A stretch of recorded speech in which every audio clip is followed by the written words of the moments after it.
Bonjour à toutes et à tous et bienvenue sur Bizéo, la web TV de la communauté économique du Var. Les dirigeants prennent conscience que la bonne marche de leur entreprise dépend du bien-être de leurs salariés. Cette prise de conscience n'est pas propre aux grands groupes puisque de plus en plus de PME ont recours à de nouvelles pratiques au sein même de leur structure. Chant, sophrologie et massage, quelle place dans le monde du travail? C'est le sujet que nous allons aborder en compagnie de nos trois invités. Je reçois Marie-Pierre Fillou, qui est coach vocale et formatrice. Bonjour. Bonjour Marie-Pierre. Je reçois également Sabine Guis, qui est sophrologue relationnelle depuis 16 ans. Bonjour. Bonjour Sabine. Et Karina Chavkoulov, qui est massothérapeute depuis 20 ans. Bonjour. Bonjour Karina. Alors, je vais commencer avec vous, Marie-Pierre. Vous êtes chanteuse, auteur-compositeur et en 2009, vous avez ouvert votre cabinet de coaching La Voix de son être. Vous proposez, en plus d'accompagnement individuel, des ateliers et des formations autour du chant. Alors, comment se déroulent ces formations et quels sont les bénéfices du chanter ensemble ? Eh bien, les formations se déroulent depuis quelques années maintenant dans l'entreprise parce que j'ai conscience que il faut amener autre chose. En fait, c'est le décalage du chant dans le milieu de l'entreprise qui est très porteur de sens et ça amène beaucoup de choses au niveau individuel. Puisque là, en général, les gens, 80% des gens me disent, 90% me disent qu'ils chantent faux, qu'ils n'aiment pas chanter. Oui. Donc c'est un dépassement de soi, ça agit sur la confiance, ça agit sur la prise de parole aussi en public. On a des outils pour mieux s'exprimer par le chant. Donc pour moi, le chant est un outil magique qui permet de se découvrir au niveau individuel et alors au niveau collectif, bien sûr, dans la cohésion de groupe. On apprend à redécouvrir ses collègues d'une autre façon et c'est très très enrichissant.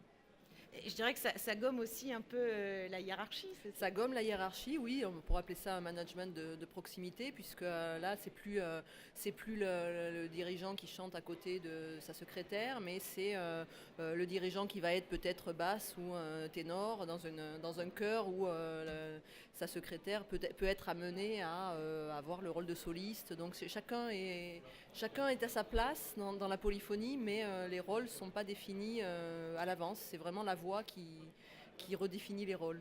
Et il n'y a pas une certaine forme de réserve au départ? Comment vous arrivez à mettre les gens à l'aise? Alors, mais c'est en train de changer. Hein. Au début que j'ai lancé ce projet, on me regardait avec des yeux éberlués, chanter, mais ça va pas, non? Mais quelle drôle d'idée. Et puis finalement, les gens sont preneurs de choses décalées, de choses originales. Et surtout, j'ai enseigné 11 ans en collège, lycée, fac aussi, donc j'arrive à les amener à quelque chose sans qu'ils s'en rendent compte.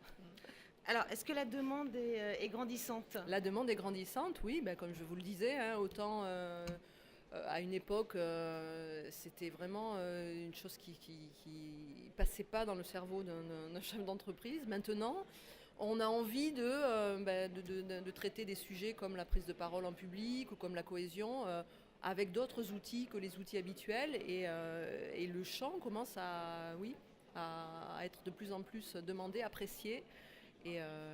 Pour la confiance en soi, l'estime de soi aussi. L'estime de soi et le plaisir aussi, le plaisir de faire quelque chose ensemble et de faire quelque chose de beau ensemble.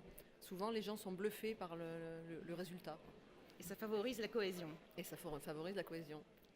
Sabine Guis, en tant que sophrologue, vous proposez également des formations courtes en entreprise qui sont axées sur la gestion du stress ou encore l'optimisation de l'efficacité au travail. Alors, quelles sont les demandes les plus courantes? Et puis alors, la sophrologie peut permettre, j'ai lu, en quelques minutes de détendre, mais aussi de stimuler. Tout à fait. En fait, on pense souvent que la sophrologie, c'est que de la détente, c'est que de la relaxation. C'est vrai. Et en fait, c'est une prise en compte de ne pas oublier que nous avons un corps et que nous ne gérons pas les choses qu'avec la tête. Et voilà, de redynamiser tout le corps. Et en fait, c'est d'avoir le juste tonus dans notre corps par rapport à ce que nous avons à faire.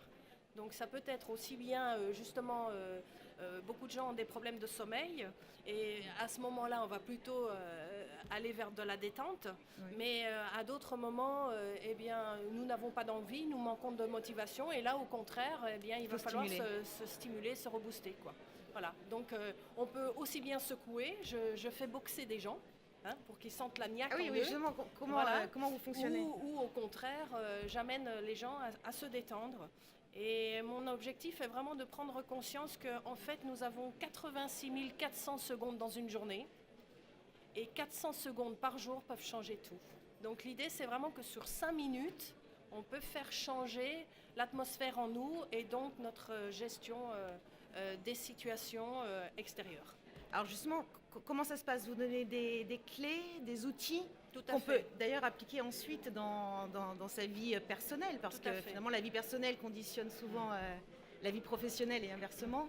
Oui, donc ce sont des outils aussi bien applicables dans le contexte professionnel, donc sur le lieu de travail. Là en ce moment on pourrait en faire, tout en discutant toutes les deux. C'est dommage, on a un peu de temps. Et aussi des outils qui peuvent s'adapter à notre vie personnelle. Et même j'essaye vraiment, je suis une sophrologue très dynamique. Et j'essaye vraiment d'adapter les stimulations et les propositions par rapport au contexte de vie. Donc je vais utiliser des choses que nous faisons quotidiennement, la douche par exemple, peut-être un moment sophro, se sécher est un moment sophro, le café est un moment sophro, la cigarette est un moment sophro, même si on a envie bien souvent d'arrêter de fumer, mais en attendant ça peut être un moment sophro. Donc ça s'adapte à la personnalité finalement de chacun. Tout à fait. Et dans chaque position de la vie, donc ça peut aussi bien se faire debout, parce que pour moi nous sommes avant tout des êtres debout pour faire, pour vivre, pour être actifs. Dans la position assise, puisque c'est une position que nous prenons très très souvent, la plupart du temps, et la position allongée, puisque là aussi, comme il y a beaucoup de problèmes de sommeil, c'est en position allongée. Merci Sabine. Karina Chavkoulov, alors je rappelle que vous êtes massothérapeute, vous avez créé votre entreprise Massage Évasion. Alors concrètement, dans le cadre de l'entreprise, comment est-ce que vous intervenez ? Alors c'est très simple, dans le cadre de l'entreprise, ça passe par le Relax Minute. Voilà, c'est un nouveau concept qui vient des États-Unis. Moi, j'ai fait mes études aux États-Unis et c'est vrai que j'ai une approche du massage qui est complètement différente de celle française. Oui, alors je rappelle, vous avez étudié aux États-Unis et que ce concept-là est unique en région PACA. Absolument, voilà. En fait, il n'y a pas de contrainte. Vous avez un support en fait, qui se met sur un bureau. C'est facile d'utilisation. Vous pouvez peut-être faire une petite démonstration d'ailleurs. Alors, vous arrivez dans l'entreprise ? Alors, j'arrive dans l'entreprise et voilà, je pose le support sur un bureau, sur une surface plane. Ça prend 2 secondes et la personne vient se pencher et se détendre dans le support. Donc, elle met la tête dedans et elle laisse aller son corps complètement comme elle veut. C'est libre accès. Voilà. Vous avez une position comme ça. Oui. Et en fait, c'est un support qui est extrêmement efficace parce qu'en 15 minutes, vous avez vraiment une décontraction du corps. Vous avez vraiment un lâcher-prise. Vous êtes vraiment détendu, réénergisé, l'énergie. C'est ça, les bienfaits du massage. Voilà. Alors, on pense souvent à détente, mais il y a beaucoup d'autres choses. Absolument, il y a beaucoup d'autres choses. En fait, en entreprise, il y a beaucoup de problèmes de communication en général entre les gens. Oui. Et ça permet justement de détendre, ça permet de mieux vivre ensemble, ça permet de mieux communiquer. C'est vraiment un rituel vertueux qu'on installe dans l'entreprise, en fait. C'est une sorte de BIB, c'est-à-dire bien-être, bonheur intérieur brut. Voilà, moi j'appelle ça en général. C'est une formule. C'est une jolie formule, oui. Voilà, c'est une formule qui parle aux gens en général. Et c'est vrai que moi j'apporte une ouverture d'esprit, j'apporte aussi une meilleure régénération, une meilleure concentration, aussi une meilleure communication avec les gens, ce qui fait que les équipes sont en général plus performantes. Pour le reste de leur journée. Voilà. Mais est-ce que vous pensez que ces pratiques, je vous poserai également la question, sont vouées à se démocratiser ? Est-ce que... Alors absolument, parce que déjà, elles ont déjà fait ses preuves dans le monde entier, notamment dans les grandes villes comme Paris, New York, des villes internationales. Et dans de nombreux domaines tels que également les aéroports, les côtés événementiels, les centres d'appel. Donc vraiment, il y a une vraie prise de conscience en fait des gens à l'heure actuelle sur le bien-être dans l'entreprise. C'est d'ailleurs la thématique de ce salon. C'était bien absolument, tout à fait. D'en parler. Ces formations sont prises en charge. Comment ça se passe ? Tout à fait, elles peuvent, Oui, elles être peuvent être prises prises en charge. Oui, oui, oui, oui. Eh bien, écoutez, merci C'est- à toutes les trois d'être intervenues Merci à vous. aujourd'hui. Merci beaucoup. Merci. Merci beaucoup. Dans quelques minutes, nous accueillerons François Asselin, président de la CGPME, pour un sujet consacré à une réforme qui fait parler d'elle, celle du Code du travail. François Asselin sur Bizéo, c'est à 12h15. À tout à l'heure.